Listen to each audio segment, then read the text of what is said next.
Dans cette vidéo, je vous explique comment tracer un graphique à partir d'une table des valeurs afin de réussir des exercices comme l'exercice 3, page 59. Alors, voici une table des valeurs avec des valeurs pour le x et pour le y. Avant toute chose, il faut identifier sur mon axe qui est l'axe des x, qui est l'axe des y. Alors, l'axe horizontal, c'est toujours l'axe des x qu'on appelle les abscisses, et verticalement, un petit peu comme la lettre y qui est pas mal verticale, c'est l'axe des y, donc l'axe des ordonnées. Bon, alors, ce qu'il faut regarder ensuite, c'est les valeurs qu'il y a à placer sur l'axe des x et sur l'axe des y pour pouvoir graduer comme il faut nos axes.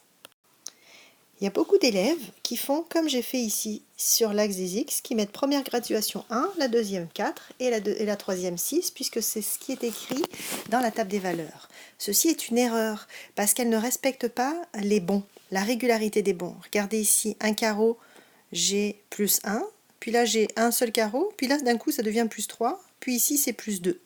Il faut que tous les bons soient égaux. Alors, dans cette situation-là, comme la plus grande valeur est 6, je peux facilement graduer par bond de 1. Donc, je fais un bond de 1 pour le premier carreau, ensuite mon deuxième carreau c'est 2, troisième carreau c'est 3, et ainsi de suite. Et là, on voit que ce qui sépare chacune des graduations, c'est bien un seul carreau. Donc, là, j'ai gradué mon axe des x. Bon, maintenant il faut réfléchir un peu pour l'axe des y, parce que les valeurs à placer c'est 29, 24, 15 et 9. Avant de réfléchir à mes bons, je veux vous rappeler une chose essentielle, c'est que l'axe des y, donc qui est ici, on doit le graduer ici c'est 0, et en montant, ça doit être croissant, c'est-à-dire que je n'ai pas le droit d'écrire 27, 24, 15 et 9, parce que là c'est en ordre décroissant. Donc première chose, on sait que la valeur qui va être le plus haut sur mon axe des y à placer, c'est le chiffre 27.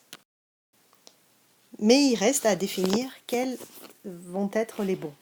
Alors, si on regarde un peu, 27, 24, 15 et 9, est-ce que ce sont des chiffres divisibles par le même nombre ? Est-ce que ce sont les multiples d'un chiffre en particulier? Eh bien en fait, ce sont des multiples de 3, parce que 27 est divisible par 3, 24 aussi, 15 aussi et 9 aussi. Ça me dit que ça pourrait être intéressant de faire des bonds de 3, comme ça j'arriverai à les placer avec précision.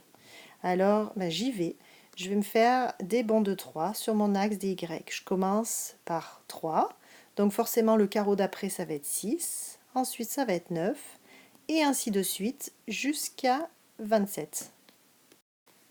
J'ai pas besoin d'aller plus loin puisque je n'ai pas d'autres points qui ont un y plus haut que 27.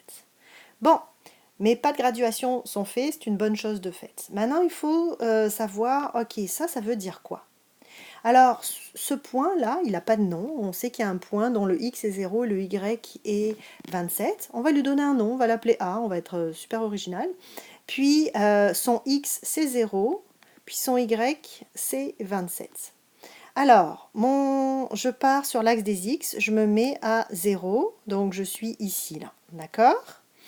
Et il va falloir que je monte jusqu'à la graduation 27 des y. Donc je monte, poup. Finalement, mon point A, bon là je fais un gros point, là j'exagère pour que vous le voyez bien, mon point A est ici. Ensuite, je vais placer mon point, on va l'appeler B, hein, soyons très original.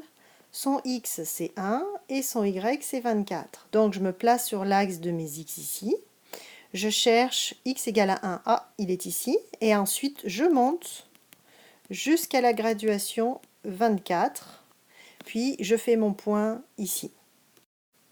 Je fais la même chose avec les autres ordonnées, les autres couples de nombres qui me sont donnés. Et voici ce que j'obtiens. Et mes points étant alignés, je peux tracer à l'aide de ma règle. Bon là moi je le fais à l'écran avec mon doigt donc c'est pas super droit, mais vous le faites avec votre règle et je peux relier mes points. Voici, maintenant vous savez parfaitement les critères à respecter pour tracer un graphique. Alors je répète ces critères. Les critères sont donc de faire des bonds réguliers sur chacun des axes. Puis vous remarquerez qu'on n'est pas obligé de faire les mêmes bonds sur les axes des X et des Y ici. Vous voyez, ici, on a des bonds de plus 1 pour chaque carreau, alors que ici, on a des bonds de plus 3. D'accord? L'important, c'est que mes bonds se poursuivent tout le long de mon axe. Et on doit nommer l'axe des horizontales l'axe des X et nommer l'axe vertical Y. Et on gradue l'axe des X de bas en haut en ordre croissant. Vous voyez là, j'ai 3, 6, 9, et plus je monte, et plus mes chiffres montent eux aussi.